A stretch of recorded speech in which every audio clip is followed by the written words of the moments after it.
Hello everyone, welcome to Ujjwal's Academy for Civils. And today in this video we are going to discuss economic survey that has been released today.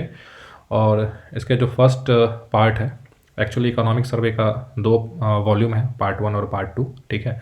तो ये हम लोग part 1 discuss करने वाले हैं और इसके पार्ट 1 में जो फर्स्ट चैप्टर है उसको डिस्कस करेंगे, उसके जो जिस्ट है एक्चुअली में। और क्योंकि सर्वे में तो बहुत ज़्यादा डेटा होता है, ठीक है, डेटा होता है, तो उसका जिस्ट क्या है उसको मैंने प्रेजेंट किया इस वीडियो में। तो आपको इस वीडियो को लास्ट तक देखिए, अंत तक देखिए, और आपको एक आइडिया लग जाएगा कि जो चैप्टर 1 है और सर्वे का, उसमें उन्होंने क्या सब की इंपॉर्टेंट पॉइंट्स को हाईलाइट किया है और किन सारे इश्यूज़ को उसमें डिस्कस किया गया है। So let's start. This is Ujjwal Singh and this is my email ID. And you can search me on Facebook by the name of Ujjwal Singh, and you can follow me on Instagram, that is mariner_Ujjwal. Okay, so let's start. ये जो chapter part 1 है economic survey का, इसमें total 10 chapters हैं, ठीक है। तो हम लोग इसमें फर्स्ट चैप्टर जो है उसको डिस्कस करने वाले हैं। तो जो फर्स्ट चैप्टर का जो इन्होंने नेम रखा है, that is saving lives and livelihoods amidst a once in a century crisis. तो आपको समझ में आ रहा होगा कि once in a century crisis किसका बात ये लोग कर रहा है। अभी जो कोविड-19 सिचुएशन है उसका ये बात किया जा रहा है कि once in a century crisis, ये जो है ग्लोबल क्राइसिस है, पूरे वर्ल्ड को कोविड-19 ने अभी लास्ट ईयर जो है सो ग्रिप में ले रखा था। तो उसके वजह से इंडियन इकोनॉमी पे क्या फ़र्क पड़ा और उसमें क्या सब पॉलिसी चेंजेस गवर्नमेंट ने बीच में इंट्रोड्यूस किए, तो उन सारे पॉइंट्स को इस चैप्टर में डिस्कस किया गया है। तो ये मैंने जो है ये कुछ 5 इम्पॉर्टेंट सब पॉइंट्स इस चैप्टर से निकाले हैं जो ये इसमें डिस्कस किया हुआ है। When you will go through this particular chapter, then you will realize that कि this particular chapter has all this 5 ingredients, और इसी के ऊपर उन्होंने चैप्टर में सारा डिस्कशन और डेटा और ग्राफ्स जो भी है प्रेजेंट किया गया है। तो सबसे पहले इन्होंने कोविड-19 जो पैंडमिक है उसको डिफ़ाइन किया है, कैसे स्टार्ट हुआ और इंडिया में कितना लॉकडाउन लगा, क्या पीरियड तक लॉकडाउन लगा, तो उसको इन्होंने डिफ़ाइन किया है। दूसरा है एम्फेसिस ऑन धर्म। इसको आगे हम लोग अभी नेक्स्ट स्लाइड में देखेंगे कि क्या सब इस पे है, तो इसको मैं एलेबोरेट करूँगा।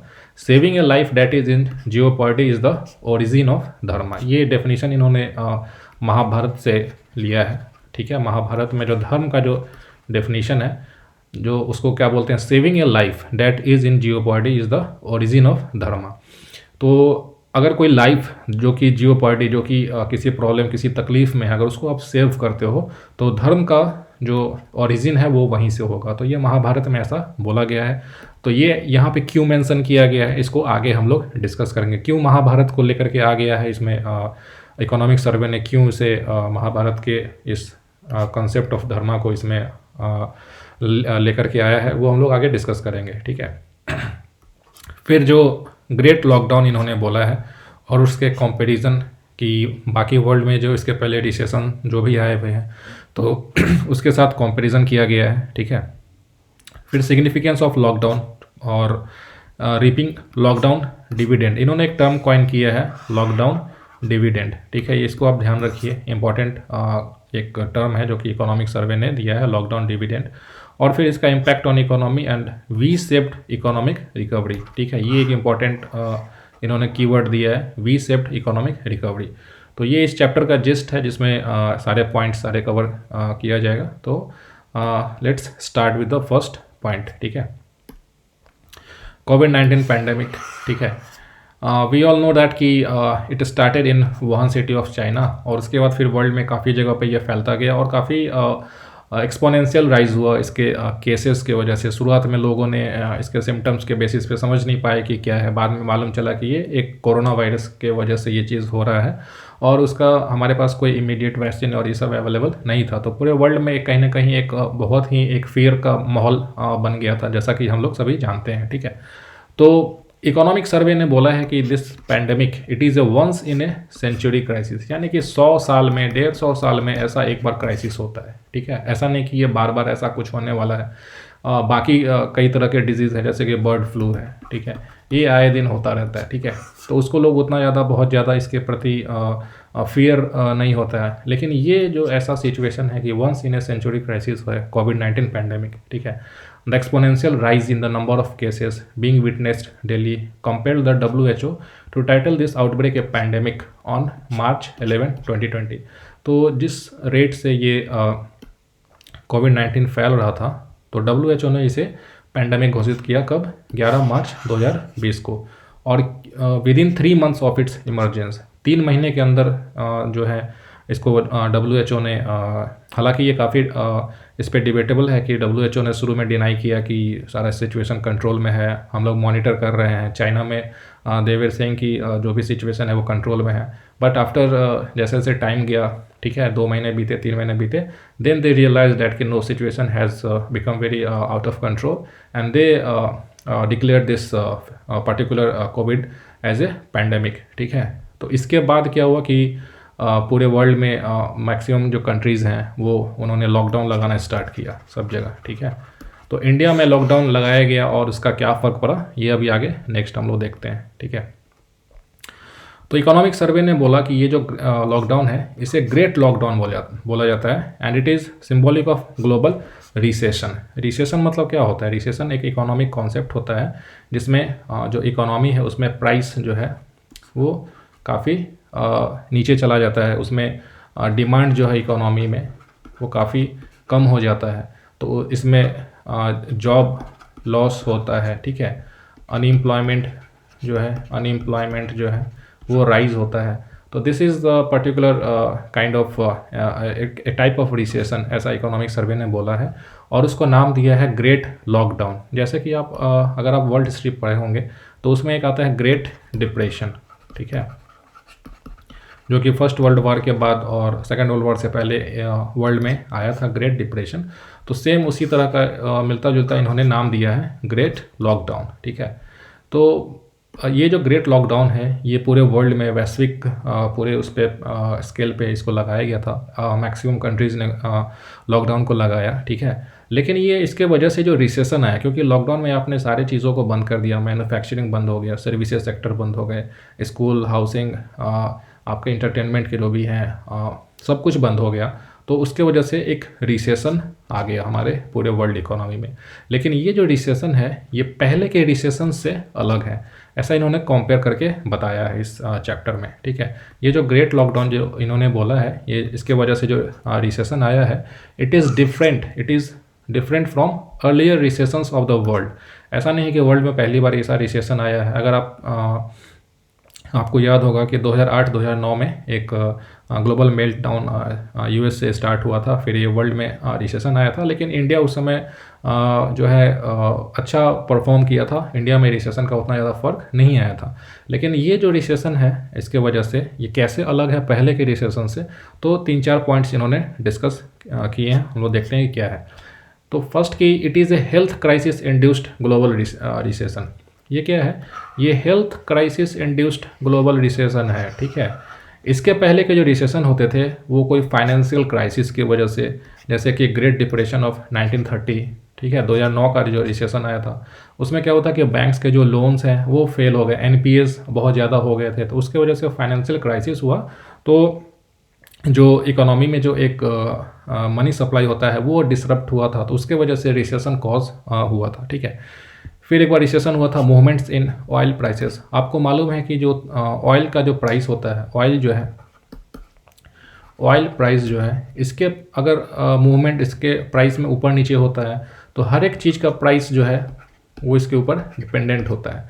तो अगर ऑयल का प्राइस बहुत नीचे चला जाए, ठीक है, बहुत ज़्यादा नीचे चला जाए, बहुत ज़्यादा जो भी ऑयल प्रोड्यूसिंग कंट्रीज़ हैं वो एक्सेस में प्रोड्यूस करने लगे कंपटीशन की वजह से आपस में, ठीक है, जैसे कि इराक है, सऊदी अरेबिया है और भी जो भी ऑयल प्रोड्यूसिंग कंट्रीज़ हैं, अगर वो लोग ऑयल के प्रोडक्शन का बहुत ज़्यादा सप्लाई करने लगेंगे तो क्या होगा? ऑयल का प्राइस कम हो जाएगा। तो उसके वजह से जो भी चीज़ें हैं प्राइस कम होने लगेगा, तो प्राइस कम होगा तो प्रॉफिट मार्जिन जो है वो कम हो जाएगा जो भी एंटरप्राइजेज़ हैं। तो उसके वजह से रिसेशन एक साइकिल आ जाता है, ठीक है।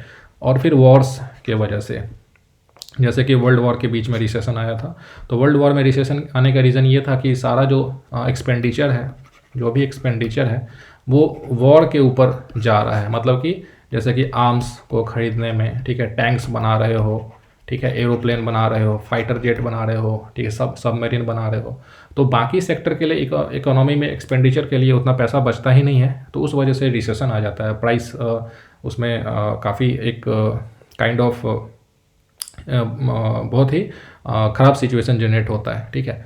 तो ये जो हेल्थ क्राइसिस, लेकिन अपना ये जो ग्रेट लॉकडाउन जो है ये हेल्थ क्राइसिस के वजह से हुआ। हेल्थ क्राइसिस क्यों? क्योंकि कोरोना वायरस जो है इसका कोई नो वैक्सीन, इसका कोई वैक्सीन ही नहीं था, ठीक है। तो इसके वजह से सब कुछ को बंद करना पड़ा। लॉकडाउन का जो भी इंडस्ट्रीज़ हैं उसको आपने बंद किया, जो भी स्कूल्स हैं बंद किया, हॉस्पिटल जो है वो तो खुले हुए हैं, कॉलेज को आपने बंद किया, ठीक है, मूवीज़, थिएटर्स सबको आपने बंद किया। तो उसके वजह से आपने सब कुछ को ताला लगा दिया, तो क्या होगा? कुछ प्रोडक्शन ही नहीं हो रहा है, तो वो एक रिसेशन को क्रिएट करेगा, ठीक है। तो फर्स्ट डिफरेंस ये हो गया। सेकेंड डिफरेंस इन्होंने क्या बताया है कि this recession is highly synchronised. इसका क्या मतलब होता है? सिंक्रोनाइज का मतलब कि समझो ये अपना ग्लोब पूरा अर्थ है, इसमें ये इधर अमेरिका है, नॉर्थ अमेरिका, साउथ अमेरिका, इधर अफ्रीका है, इधर यूरोप है, इधर एशिया है, ठीक है, इंडिया है, सब कुछ है। तो सिंक्रोनाइज का मतलब होता है कि सब जगह रिसेशन एक साथ पहुंच जाए। ऐसा नहीं कि सिर्फ एशिया में रिसेशन है और अमेरिका में रिसेशन नहीं है, ऐसा नहीं है। इस केस में क्या हुआ है कि पूरे वर्ल्ड वाइड रिसेशन जो है वो फैल गया है। सारे कंट्रीज़ का ग्रोथ जो है वो नेगेटिव हो गया है, जीडीपी ग्रोथ जो है सो माइनस हो रहा है सब जगह अधिकतर। तो 90% ऑफ जो कंट्री हैं, ऑफ द वर्ल्ड इकोनॉमीज जो हैं, they have gone into recession which is way higher than 85% of the countries which witnessed recession during the Great Depression of 1930। जो 1930 का जो ग्रेट डिप्रेशन है, आप इसको वर्ल्ड हिस्ट्री में पढ़ोगे, वर्ल्ड हिस्ट्री में, ठीक है। तो उस समय माना जाता है कि वो अब तक का सबसे बड़ा रिसेशन पीरियड था। तो उसमें 85% जो कंट्रीज़ जो वर्ल्ड इकोनॉमीज थी उस समय, उसमें इकोनॉमिक कंडीशन ख़राब हो गए थे और रिसेशन में वो सारे कंट्रीज़ चले गए थे। लेकिन इस बार क्या हुआ है कि 90% of the countries have gone into recession. That means कि इट इज़ 5% मोर, ठीक है। तो ये ज़्यादा सिंक्रोनाइज्ड है, सब जगह जो है ग्रोथ फेल हो गया है, सब जगह जो है माइनस में चल रहा है सब जगह इकोनॉमी, ठीक है। तो ये एक डिफरेंस है।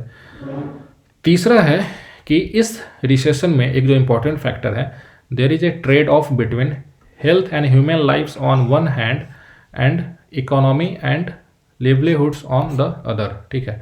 इसको समझते हैं कि ट्रेड ऑफ मतलब क्या होता है। What is the meaning of this trade off? The trade off का मतलब होता है कि समझो कि हमारे पास दो ऑप्शन है करने के लिए, ऑप्शन 1, ऑप्शन 2। लेकिन ऐसा कंडीशन है कि दोनों को हम लोग एक साथ नहीं कर सकते हैं। या तो आप ऑप्शन 1 को चूज़ करो तो आप ऑप्शन 2 को आप चूज़ नहीं कर पाओगे। अगर आप ऑप्शन 2 को चूज़ करोगे तो ऑप्शन 1 को चूज़ नहीं कर पाओगे। तो देखो ये क्या है, हमारे पास जो इंडिया में या फिर किसी भी जगह पे क्या कंडीशन था, या तो आप अपने जो पॉपुलेशन है, ठीक है, और एक इकोनॉमी है, ठीक है। तो या तो आप अपने पॉपुलेशन को बचा लो या फिर अपनी इकोनॉमी को बचा लो। अगर आप इकोनॉमी को बचाने जाओगे, सब कुछ ओपन करके रखोगे, school, colleges, services sector, manufacturing sector, सब कुछ को ओपन करोगे, तो क्या होगा? वायरस फैलेगा और आपका जो है डेथ इधर लोगों का होगा, ठीक है। तो ये एक सिचुएशन है जो कि हम लोग नहीं चाहेंगे, ठीक है। अगर आप अपने पॉपुलेशन को बचाओगे, उनको लॉकडाउन करके बोलोगे घर में रहो, मास्क पहनो, सोशल डिस्टेंसिंग मेंटेन करो, लॉकडाउन में रहो, तो आपका इकोनॉमी जो है ये ख़राब हो जाएगा, इकोनॉमी नीचे चला जाएगा। तो इसी को बोलते हैं ट्रेड ऑफ, ठीक है। तो ये एक सिचुएशन था बैलेंस करना की, क्योंकि दोनों इंपॉर्टेंट है, लाइफ को बचाना भी इंपॉर्टेंट है और इकोनॉमी को भी बचाना इंपॉर्टेंट है। ऐसा नहीं कि हम लोग बिल्कुल सब कुछ बंद करके बैठ गए साल भर और इकोनॉमी एकदम धराशायी हो गया, ऐसा भी तो नहीं कर सकते हैं। तो दोनों के बीच में कैसे बैलेंस बनाया जाए, इसी को हम लोग ट्रेड ऑफ बोलते हैं, ठीक है। तो इंडिया में भी ये सिचुएशन आया कि ट्रेड ऑफ जो है, मोदी जी जो है प्राइम मिनिस्टर, उन्होंने ऐसा सोचा होगा कैबिनेट मीटिंग में कि क्या किया जाए। तो उन्होंने सबसे एक जो इम्पोर्टेंट जो उन्होंने डिसीजन लिया कि जिस समय इंडिया में 500 केसेस के अराउंड कोविड पेशेंट जो हुए थे, 500, सिर्फ 500, ठीक है, वो उसी समय उन्होंने लॉकडाउन लगा दिया, सब कुछ बंद कर दिया। आपको याद होगा, ठीक है, कि मार्च के समय हम लोग मार्च से और मई तक के बीच में एकदम स्ट्रिक्ट लॉकडाउन था इंडिया में। बाहर निकलने पे लाठीचार्ज हो रहा था, पिटाई हो रहा था लोगों का, और अगर अननेसेसरी कोई रोड पे घूम रहा है तो पुलिस उनको जो है सो पकड़ती थी, ठीक है। तो ये लॉकडाउन कब किया गया? जब सिर्फ 500 केस इंडिया में हुआ था, ठीक है। तो ऐसा ये जो सर्वे है वो बोलता है कि काफ़ी इंपॉर्टेंट स्टेप था गवर्नमेंट का, क्योंकि उसके वजह से हमें काफ़ी फ़ायदा हुआ है। अभी next we are going to discuss that point, ठीक है। तो ये जो ट्रेड ऑफ था कि या तो आप एक लाइफ को बचाओ या फिर इकोनॉमी को बचाओ, ठीक है। तो इसको जो है धर्मा, इसी के कॉन्टेक्स्ट में धर्मा वर्ड का इन्होंने यूज़ किया है कि saving a life that is in jeopardy is the origin of dharma. Mahabharata में ऐसा कहा गया है। तो धर्म क्या है? धर्म वो है जब किसी जीवन को बचाया जाए जो कि सबसे ज़्यादा परेशान है, जिसके ऊपर संकट आ चुका है। तो इस समय क्या था? कोविड का संकट था, ठीक है। कोरोना वायरस का संकट था, इसके बारे में कोई जानते नहीं थे। There was no vaccine at that point, ठीक है। इसका जो है सो कोई मेडिसिन नहीं था, ठीक है। और इसका क्या ह्यूमन बॉडी पे क्या इम्पैक्ट होता है ये भी नहीं मालूम था, ठीक है। तो इस तरह के अनसर्टिनिटी में हमारा सबसे जो प्रायोरिटी क्या था कि सेविंग द लाइफ। तो इसी वजह से the government of India decided to implement a nationwide lockdown very stringently when just 500 cases were there, which gave precedence to saving lives over the economy. तो Indian government ने किसको चुना उस समय? ये इकोनॉमी और लाइफ, जो हमारा पॉपुलेशन, जो ह्यूमन लाइफ है, तो इसको चुना गया, ठीक है। एंड दिस इज धर्म, ठीक है, because this is what Dharma is, ठीक है। तो ये एक पॉइंट इन्होंने सर्वे में डिस्कस किया है, ठीक है। अब देखते हैं कि सिग्निफिकेंस ऑफ लॉकडाउन। लॉकडाउन जो हुआ अपने इंडिया में, उसका क्या सिग्निफिकेंस है, महत्व क्या है उसका। और उन्होंने एक कीवर्ड दिया है लॉकडाउन डिविडेंड। जैसे कि अगर आप इकोनॉमिक्स पढ़ते होगे या फिर इन जनरल भी न्यूज़पेपर में कई बार वो वर्ड यूज़ होता है, दैट इज़ डेमोग्राफिक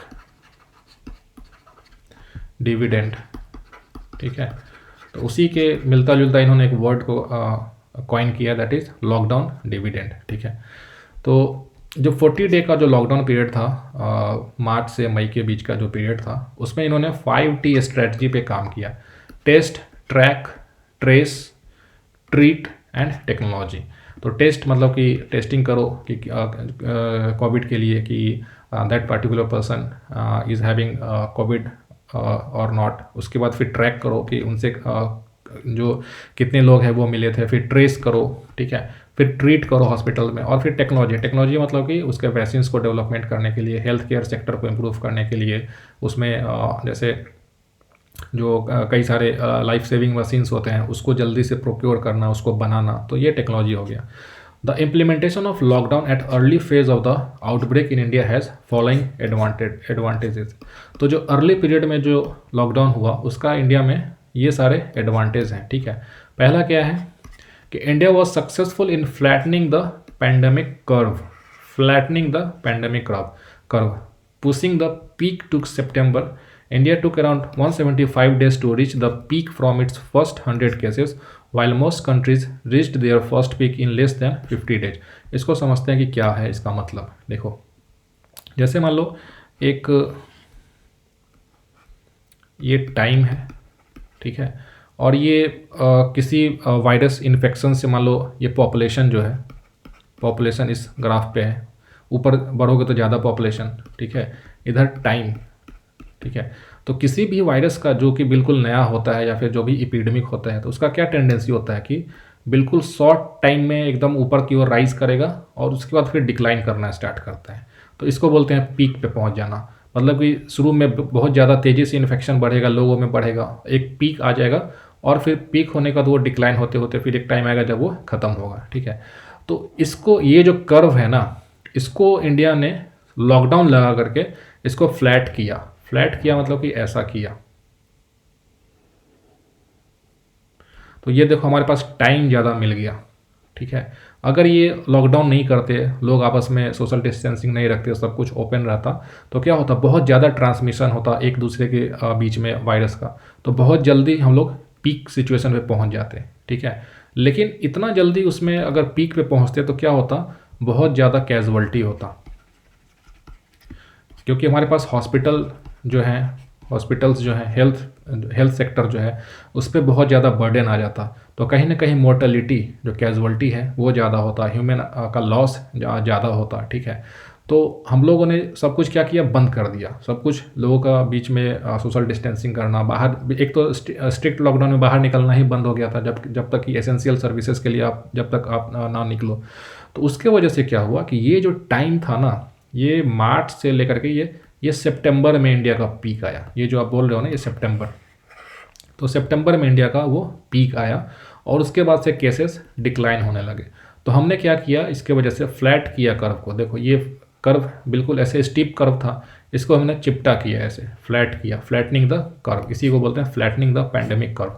तो इंडिया जो है 175 डेज इंडिया को लगा, मान लो फर्स्ट केस इंडिया में आया इस तारीख को, तो ये यहाँ पे पीक पे पहुँचने में 175 डेज लगे। ठीक है, 175 डेज लगा इंडिया का जो पीक केस आने में 175 डेज लगे। लेकिन जो बाकी कंट्रीज़ जो थे वहाँ पे सिर्फ 50 दिन में ही पीक आ गया था, समझे। तो इसके वजह से क्या हुआ कि इंडिया को ज़्यादा टाइम मिल गया अपने चीज़ों को संभालने का, ये जो 5T स्ट्रैटेजी है इसको इम्प्लीमेंट करने का। ठीक है, तो ये एक एडवांटेज है लॉकडाउन का, अर्ली लॉकडाउन का, कि हमने फ्लैट कर दिया कर्व को और अपने पीक को आगे पुश कर दिया सितंबर तक। ठीक है, दूसरा, India is the only country after Argentina which has not experienced A second wave. ये बहुत इंपॉर्टेंट है। ठीक है, ऐसा नहीं है कि जिस कंट्रीज़ में कोरोना का जो भी आया सिर्फ पहला बार में आया और फिर पीक हो करके कम हो गया, ऐसा नहीं है, वहाँ पे दूसरा वेव भी आया। ठीक है, जैसे कि USA में और यूरोपियन कंट्रीज़ में ऐसा देखा गया है कि सेकेंड वेव भी वहाँ पे कोरोना का आया। ठीक है, कोविड का, और उस सेकेंड वेव में पहले से ज़्यादा फैटेलिटीज़ थी, it was 2.9 times higher than the first phase. ठीक है, लेकिन चूंकि इंडिया ने क्या किया कि कर्व को फ्लैट किया और ये पीरियड को बढ़ाया, तो जो सेकेंड वाला फेज था, सेकेंड वेव जो था वो नहीं आया। तो India is the only second country after Argentina. तो ये एक इम्पॉर्टेंट एडवांटेज है हमारा अर्ली लॉकडाउन का। ठीक है, नेक्स्ट देखते हैं, the stringent lockdown prove to be a short term pain but long term gain. ठीक है, शॉर्ट टर्म पेन तो हुआ, शॉर्ट टर्म पेन कैसे हुआ, तो पेन क्या सा हुआ कि सबसे पहले कि जो आप देखो कि लेबर माइग्रेशन हुआ। ठीक है, जो हमारा इकोनॉमी जो है वो ऑलमोस्ट 25% हमारा GDP नीचे चला गया। ठीक है, तो ये सब शॉर्ट टर्म लॉस हुआ। लेकिन लॉन्ग टर्म गेन कैसे हुआ, तो लॉन्ग टर्म गेन में हुआ कि हमारे पास जो ह्यूमन लाइफ्स हैं उसको कॉम्पिटिटिवली हमने ज़्यादा बचाया। अगर लॉकडाउन नहीं करते तो ये ज़्यादा मोर्टेलिटी होता, तो ये एक लॉन्ग टर्म बेनिफिट हुआ। दूसरा, हमारे पास टाइम मिल गया वैक्सीन डेवलपमेंट करने का, जैसे कि अभी हम लोग देख रहे हैं कि कोवैक्सीन और इस तरह के जो वैक्सीन आ रहे हैं उसको हमने डेवलप करने का टाइम उसमें हम लोगों को मिला। ठीक है, जो वैक्सीन डेवलपमेंट है। ठीक है, कई तरह के रिफॉर्म्स जो हैं हम लोग उसमें लिए, जैसे कि अभी आगे देखेंगे कि क्या सब रिफॉर्म्स हम लोग लिए हैं। तो ये सब लॉन्ग टर्म गेन हुआ हमें इसके वजह से। तो ये सारे पॉइंट्स को इस सर्वे ने कवर किया है। ठीक है, एंड फिर उसका देखते हैं कि impact on economy and V shaped economic recovery क्या होता है।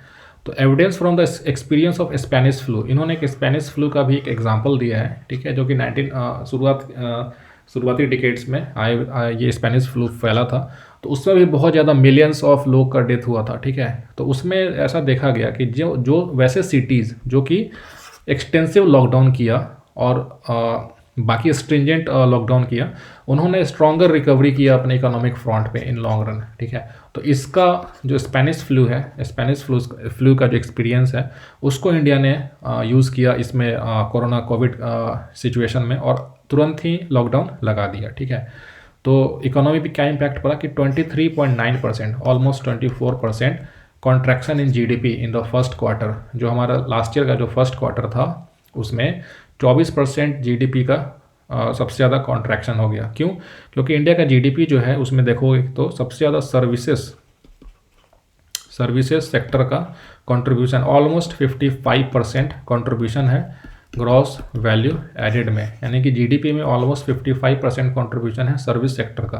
तो जब आपने सब कुछ को लॉकडाउन कर दिया तो सर्विस सेक्टर में क्या सब आता है? सर्विस सेक्टर में आता है जैसे कि आपका कोई इंटरटेनमेंट के लिए आप कहीं पे जाते हो, ठीक है, होटल्स हो गए, ठीक है, कहीं पे घूमने आप जाते हो, टूरिज्म हो गया, ठीक है, टूरिज्म हो गया, बैंक्स हो गया, ठीक है, आपका इंश्योरेंस सेक्टर हो गया, ठीक है, और इस तरह के जो भी सर्विसेज सेक्टर हैं सबको बंद कर दिया गया। तो जब सबको बंद कर दोगे और इसका सेक्टर पे 55% जो है जीडीपी में कंट्रीब्यूशन है, तो जब सब कुछ सर्विस सेक्टर डाउन है हमारा, बाकी मैन्युफैक्चरिंग सेक्टर भी डाउन है, उसको भी फ़र्क पड़ा, लेकिन सबसे ज़्यादा सर्विस सेक्टर को फ़र्क पड़ा। तो इसके वजह से ऑलमोस्ट 24% हमारा जीडीपी कॉन्ट्रैक्ट हो गया, कम हो गया, ठीक है। और जो कोविड क्राइसिस है इसके वजह से क्या होता है कि हमारा जो सप्लाई साइड है और जो डिमांड साइड है बोथ वेयर डिसरप्टेड, ठीक है। So the recovery package needed attention on both the sides, in general only demand side is in focus. इसको समझते हैं कि क्या होता है। जैसे कि मान लो इकोनॉमी क्या होता है, डिमांड और सप्लाई के बीच का बैलेंस होता है, डिमांड और सप्लाई के बीच का बैलेंस होता है। इसको समझते हैं कि क्या होता है। जैसे कि मान लो एक कोई इंडस्ट्री है ए, ठीक है, और एक ये पॉपुलेशन है जो एक कंज्यूम करेगी उसको, जो कि बी है। तो ये सप्लाई करेगा और ये बी जो है इससे डिमांड करेगा, ठीक है। तो बी जब डिमांड करता है तो ए उसको सप्लाई करता है, तो ये आपस में इक्विलिब्रियम मेंटेन रहता है, इकोनॉमी स्मूथली चलता रहता है।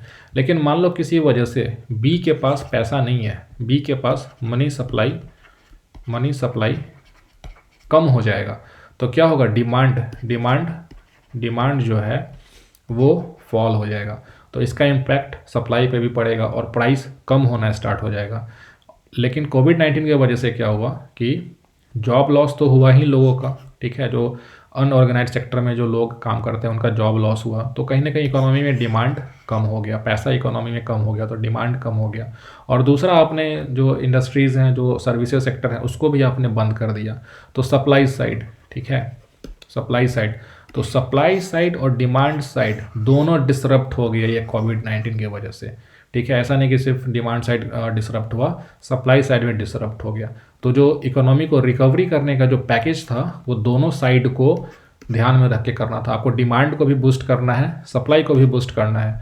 तो ये जो स्टेटमेंट है कि in general only demand side is in focus, तो ये नॉर्मल सिचुएशन में, अगर इकोनॉमी रिसेशन में है, इन जनरल नॉर्मल सिचुएशन में, not in kind of covid pandemic situation, किसी जनरल कंडीशन में क्या होता है कि जब इकोनॉमी में रिसेशन आ जाता है तो उसको रिवाइव करने के लिए जो गवर्नमेंट होती है वो इकोनॉमी में पैसा डालती है, पैसा एक्सपेंडिचर करती है। एक्सपेंडिचर इकोनॉमी में जब पैसा आएगा, मनी सप्लाई बढ़ेगा, तो डिमांड क्रिएट होगा और उसके वजह से फिर इकोनॉमी जो है एक रिकवरी पाथ पे आ जाता है। लेकिन इस केस में सिर्फ डिमांड को फोकस नहीं करना है, सप्लाई साइड को भी आपको इम्प्रूव करना है। तो ये इस पॉइंट का कहने का मतलब है। फिर ये वी शेप्ड इकोनॉमिक रिकवरी का क्या मतलब है कि इंडिया का जो इकोनॉमिक जो ये कोविड-19 का सिचुएशन हुआ कि इकोनॉमी जो है बिल्कुल तुरंत नीचे गिरा, ठीक है। जो ये जो 23.9% है, ये सिर्फ फर्स्ट क्वार्टर में इतना कम हो गया, ठीक है, फर्स्ट क्वार्टर में।